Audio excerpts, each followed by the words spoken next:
Merci mon petit grand frère. Vous fixez le sous-sol, bien le son. On finit le sous-sol. Allez, ouvrez-moi ça.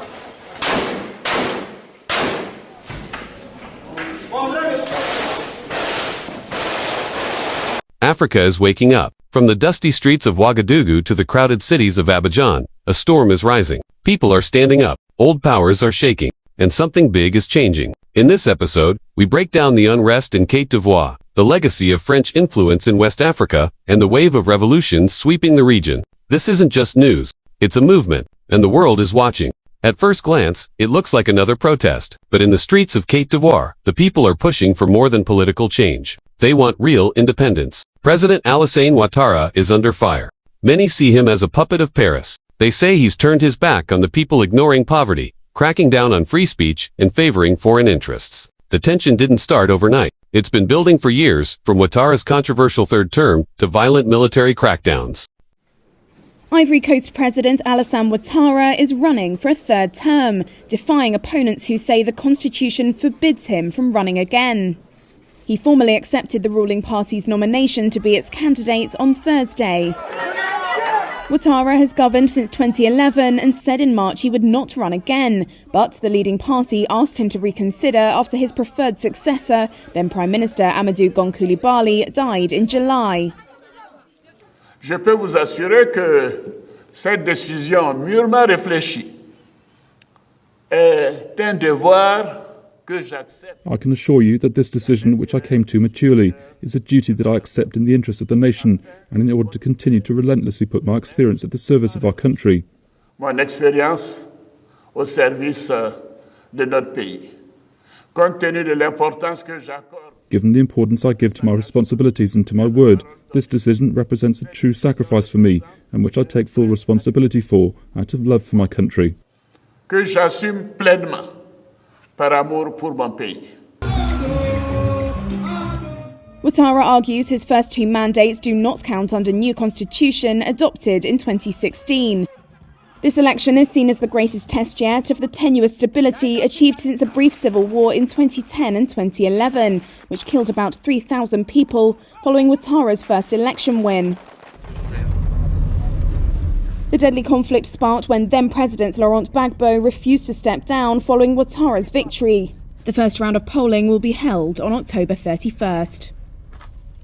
Now, talk of a military coup is spreading. Protesters are waving Pan-African flags and demanding justice. They want France out, and they want control back. France gave Africa independence on paper, but not in practice. Take the CFA franc kit still tied to the French treasury. Add in military deals and French business monopolies, and you see the problem. This is neo, and those who tried to fight it like Thomas Sankara or Laurent Gbagbo faced prison, isolation, or worse. But now, the youth are awake. Thanks to social media and bold leaders, more Africans are seeing the truth. One of them is Captain Ibrahim. At just 36, he took power in Burkina Faso in 2022. He didn't wait. He kicked out French troops. He challenged foreign media. He called for African unity. To some, he's the new Che. To others, he's carrying on Sankara's dream. Is not alone. In Mali, Niger, and Guinea, military leaders have taken similar steps. They've rejected French influence. They've suspended foreign contracts. They're speaking one message. Africa must lead itself. The president of FASO, the head of state, who kindly agreed to grant us, the chiefs of staff of the AES, an audience so that we could report to him on the conclusions of our meeting. Last week, the deputies met. So today, the chiefs of staff are meeting to report on our meeting and to receive his guidance and directives. We are living truly very, very satisfied and further encouraged by the guidance and directives given by the president. This gives us even more enthusiasm in implementing the unified AES force. That is really the purpose of the meeting we have been holding for almost 24 hours now in Ouagadougou as well. We also reported to the president on the review of the additional protocol of the ES Force, as well as the feedback from the two operations, IvoryCoast 1 and IvoryCoast 2, which we conducted in the tri-border area, and the prospects for other operations that are currently being planned. And to further emphasize that the AES is working, that the AES force is operational, alongside the meeting of the chiefs of staff of the AES armies in Ouagadougou. There is currently, for the past 48 hours in Bamako, meeting of the chiefs of staff of the AES force taking place in Bamako to pool together area resources capable of defending our shared airspace. We are committed, we are determined, and to reassure you, the AES force is indeed gaining strength. The terrorists change their methods of operation daily. We have just received very clear directives from the president of FASO. We too are gaining strength and adapting to these methods of operation. And I can truly say that victory is within reach for the benefit of the AES forces. This movement isn't just about leaders. It's the people. Across TikTok, Twitter, and YouTube, young Africans are uniting. They're saying no to foreign military bases, no to puppet leaders, yes to African unity, and they're demanding a new economic system, one that works for Africans, not outsiders. Movements are rising to end the CFA. Frank, they want fairer trade. They want dignity. They want their resources to benefit their people, not foreign companies. The spirit of leaders like Kwame Nkrumah, Patrice Lumumba, and Sankara is alive again. Their speeches are being shared online. Their visions are turning into roadmaps. All eyes are now on Côte d'Ivoire. If power shifts there, it could trigger a wave of change. It might push more countries to question their ties to foreign systems. And it could speed up the end of neo-colonial rule across West Africa. Of course, change won't come easy. Global powers have money, military, and media on their side. They don't want to lose their grip on African economies. But the old tricks aren't working like before. The youth are speaking louder. The people are organizing smarter. And Africa's voice is getting harder to silence. Africa is rising, not just politically, but spiritually. People are remembering who they are. They're reclaiming their cultures, their languages, their land. This isn't just about money. It's about freedom. It's about the right of every African nation to control its own future. This is about liberation. This is about dignity. And this is about power, people's power. Drop your thoughts in the comments. Subscribe to Noble Black News Channel and be part of this movement. Pray for peace. Stand for freedom. The time is now.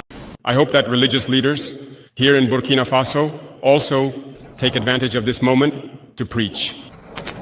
I would say to preach the good word to those, the lost ones who hold weapons in the bush and kill because some kill, and they think they are killing in the name of religion. Religious leaders must be able to make many declarations together, many sermons, to make them understand that this is not religion. Why do I say this? Because I think that many of you have brothers or sisters who are FDS, who are in the bush. It is almost impossible today to take a terrorist base and not find Quranic books or other things. That means I think that through words you can reach them. Many declarations, many sermons must be made to make them understand that this is not Islam. It is anything but Islam. It has never been said to kill, and we will go even further. We will soon ask Islamic leaders from around the world to join us in this fight to make clear and frank declarations, to tell all those who are killing in the name of Islam that this is not Islam. Normally, it is a religion of peace, solidarity, and mutual aid. There is no reason for someone to kill in the name of Islam, and for us not to be able to say that they are on the wrong path. The Visionary Voice.